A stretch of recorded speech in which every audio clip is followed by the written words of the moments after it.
Hello हागवणी बाई, कळलावे बाईच्या घरी हळदी कुकाले गेलते का हो तुम्ही? बरं झालं बाई नाही गेले. आठवते का तुम्हाला? लय मोठ्या मोठ्या बाता करते, नवीन सुनाली की हे करीन, नवीन सुनाली की असा कार्यक्रम करीन, जेवायले देईन, असं करीन तसं करीन. काहीच नाही केलं हो. मला असं वाटते ना, सुनेसोबत काय पटून नाही राहिलं त्याचं. सून बी नाही दिसली काही. हा, पूर्ण कार्यक्रमात सून नव्हती. तोंड बी मला त्यांचं थोडं पडलेलंच दिसलं.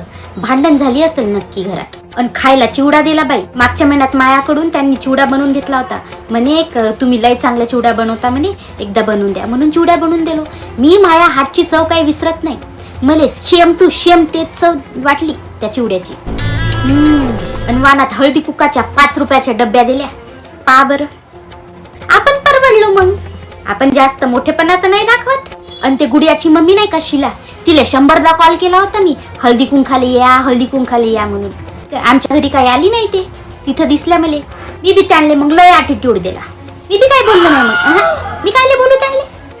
तिकडे जाता येते ना, आमच्या घरी नाही येता येत का त्यांना? ते पिशाचिनीची आई नाही का, हा लताबाई, 4 तोळ्याचं सोनं घालून आली होती. नवऱ्यासोबत तर पटत नाही तिचं, तरी बी कस काय घेऊन दिला काय माहित बापा.